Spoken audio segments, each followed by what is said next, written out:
Pressure rises on the private equity boss's tax rate. There's this special sweet little deal that got slipped into the tax code during the Bush administration that says that if you're a hedge fund manager, you pay a maximum 15% income tax for handling other people's money.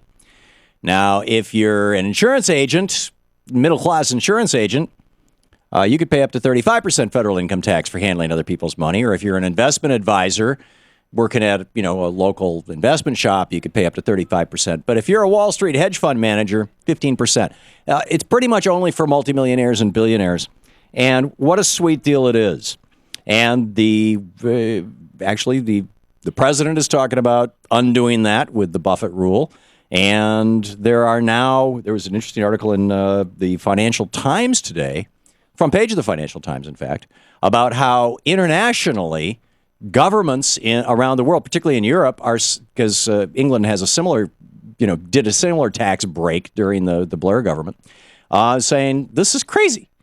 So let's ask Chris Markowski about this. He's watchdogonwallstreet.com is the website. He's an investment banker, talk show host, and author.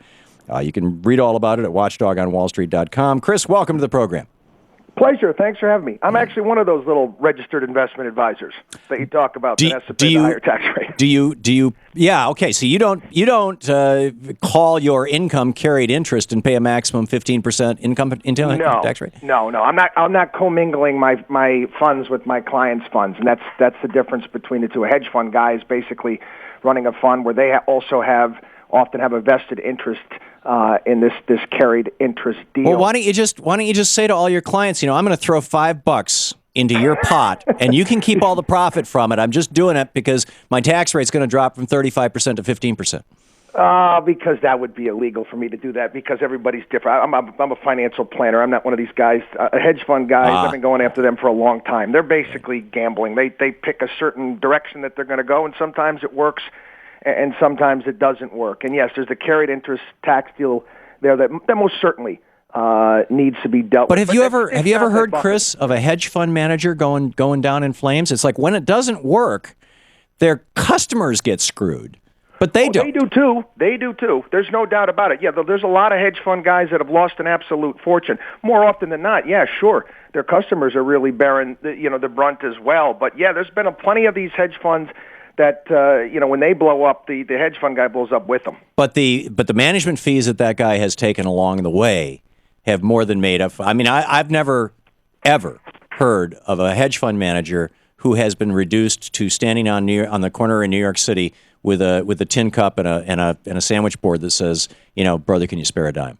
Oh, you're not going to get any argument from me there. But the reality is, they're able to operate in a different world, and they're the ones that are getting a lot of the business from a lot of government pensions, union pensions all over the country, and this is why they're often mismanaged because they take these guys out on nice golfing trips to the Bahamas, and they can get a lot of business off them. I mean, the whole industry in of itself is very, very difficult. They're not allowed to market, and it's very difficult to actually determine what these people's performance is. But once again, nobody's holding a gun to anyone's head and saying, "Hey, you invest in this hedge fund." No, but that's not the point. Due diligence needs to be made. I think this has nothing to do with whether or not Americans should be allowed to invest, because we've had investment advisors, investment managers, we've had fund managers functionally since the founding of this country.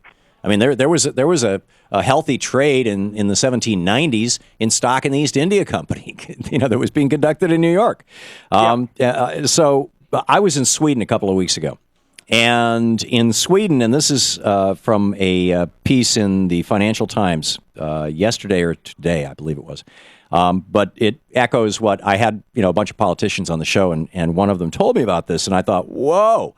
But let me just read you this one sentence from today's or yesterday's Financial Times.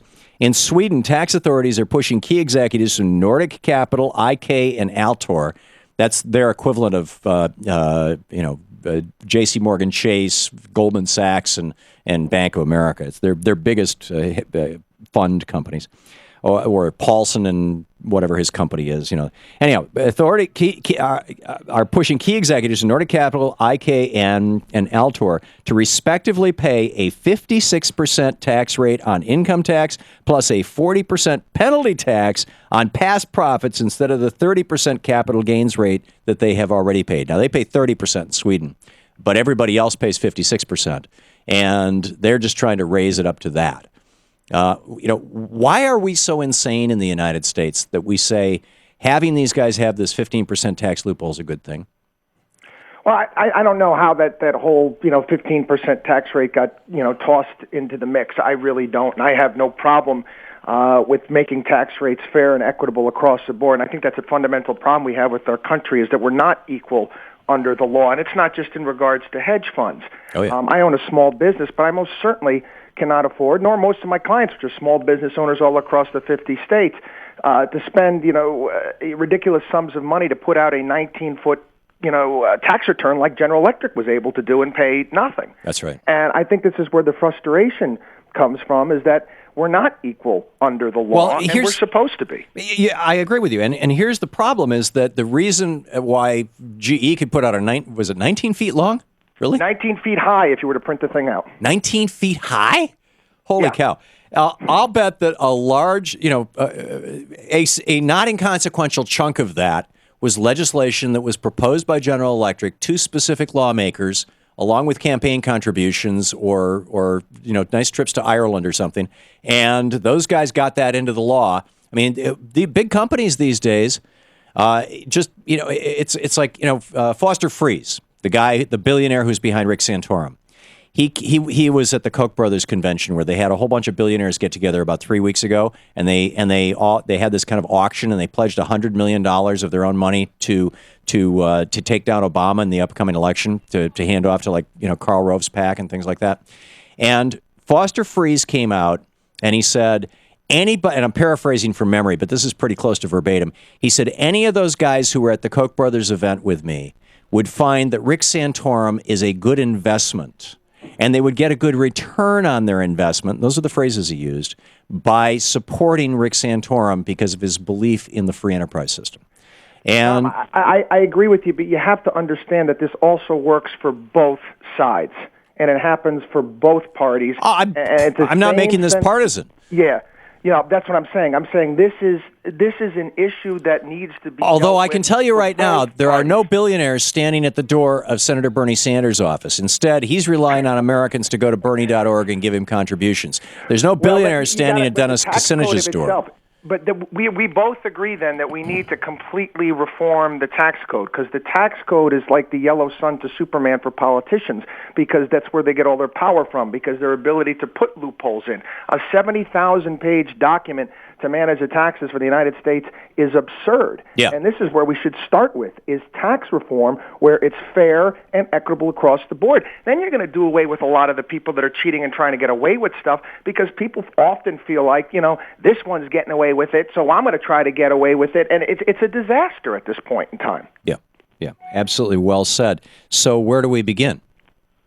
Well, I really think that you're going to have to start looking at getting rid of many of the deductions that we have there. I think we have to simplify the various different brackets. Now, the president is suggesting getting rid of a whole bunch of deductions for big oil companies. He's like, why are we subsidizing oil companies? They already know how to drill oil. Well, if they're getting, you got to understand, if you're an oil company, shouldn't you be allowed to write off your expenses if you're drilling and trying to find a new oil well when some other company is allowed to write off their expenses? It's nothing that's unique to an oil company. Well, actually, there are to entire industry. There are unique exemptions just for the oil industry. The oil depletion allowance, for example. You don't have a tin depletion allowance or a gold depletion allowance, but anyhow, Chris Markowski, interesting conversation. People can read more about it at watchdogonwallstreet.com. Chris, thanks. Have a great day. You too.